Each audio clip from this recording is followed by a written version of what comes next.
All right, so this is form 2 of walking stick, my walking stick kata, or form, if you will, that I'm coming up with, I'm developing, it's a work in progress. Right?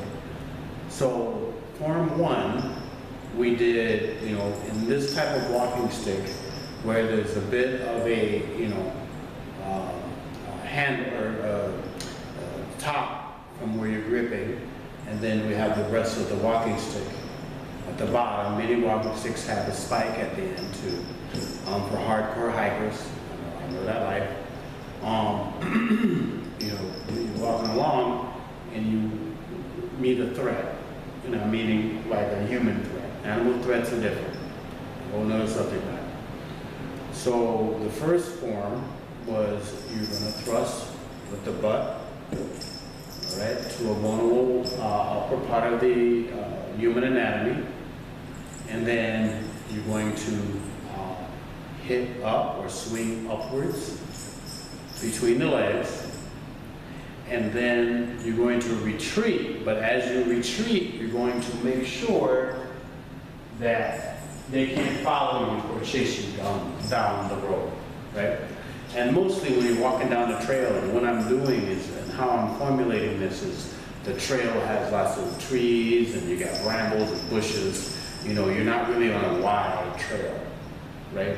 And yeah, I know that there are wide trails, not all. That's not what I'm talking about. I'm talking about the worst case scenario where you're just kind of even blazing your own trail, if you will, right? So you're bushwhacking, and 1, 2, 3 as you escape.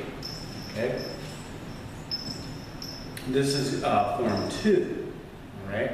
So 1, again, same thing, same sort of strike. That's going to be to the upper chin, the mandible, the face, the nose, the teeth, the eyes, and again, it's upward. It's going to catch the bridge of the eyes, so it's going to catch something. So you're going to have this reaction to the human body. The human body is going to go, oh, if it's a decent strike, right? So you do that, so that exposes what? The lower extremities, right? And it could be the abdominal region, and again, if it's a male attacker, it could be a female attacker. Just an attacker in general. You're going to, that's your first strike. Second strike is going to be upwards, which is going to hit. And what's the body going to do?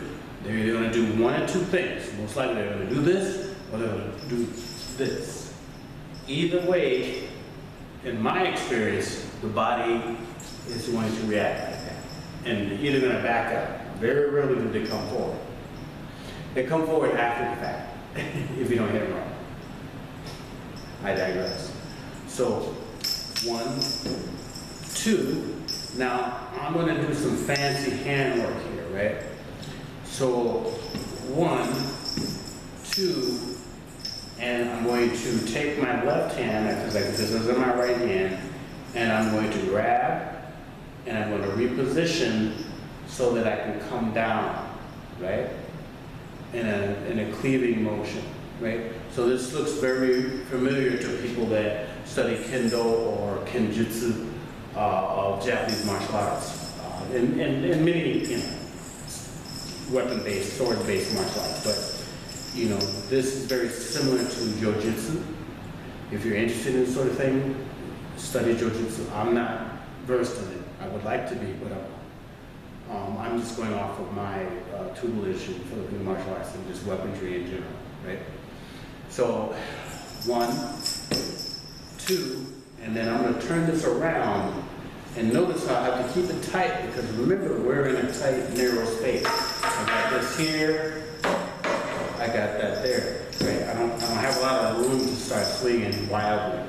So 1, 2, and then 3. Now, when you do this, and there's ways to grip it, that's a whole other conversation, but we're not going to get into that. This is going to come down. Boom. Because what's happening with the body, they're going to go, and then you want to make sure they end up, especially if you can't escape. They're barring your escape route, right? You might have to step over them or around them to get out of the way.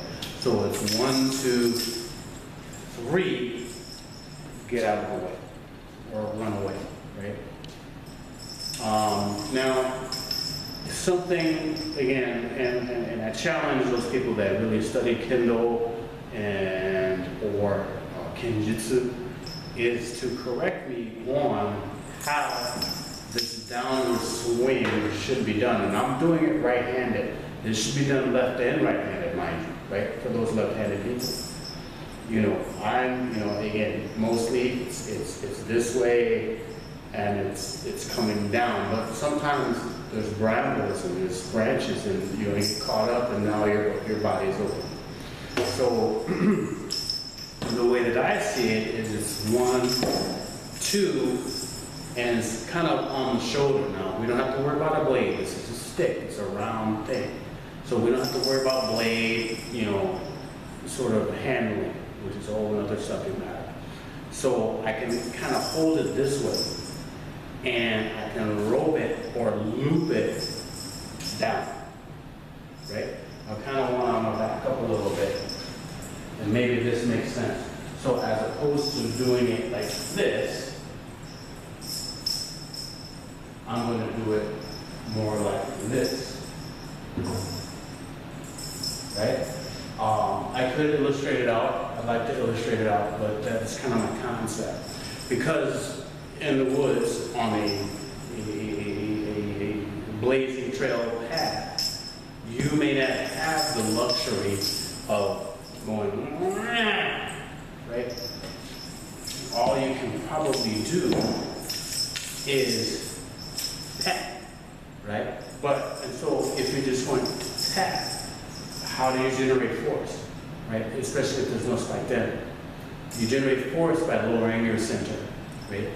And again, you may not be able to see it, so I'm gonna back up a little bit, but I'm kind of in what we call a horse stance or a forward stance. And what I'm going to do is I'm going to drop my weight. So, and again, all the energy is centered on the tip of the stick, right? So I'm going to go whack, right? And I could probably even hit the floor, right? But I have to drop my stick. And again, either go around or walk over them or turn the other way if I can.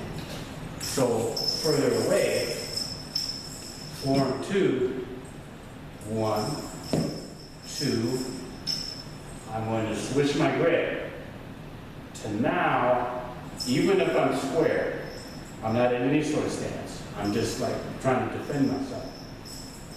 But I can't do a wide swing. I cannot do that.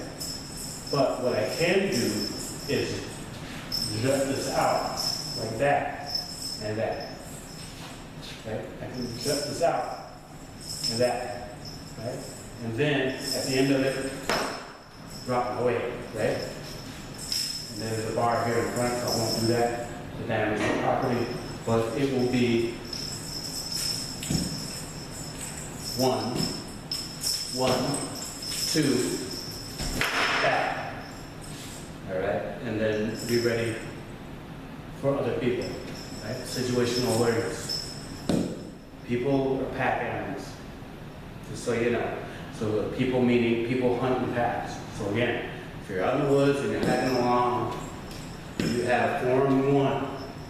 1, 2, 3, run away. This is form 2. 1, 2,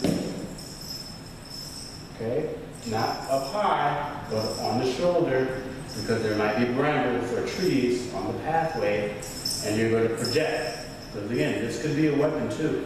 If they get too close, you get packed, and then bang, right? So there's as I've been contemplating on this for a few months now, about a year now, it's kind of, I'm like, okay, how does this work? But I've never really officially studied Kenjutsu or Kendo, so I've read books by Musashi and stuff like that on how to hold the sword, blah, blah, blah. I understand what Jojutsu is, but here, again, for this form 2, 1, that's the face, 2, between the legs, switch over, and again, if that get caught up, again, that can be grounded, but that's fine. Again, not up high, go straight, boom. 1, 2,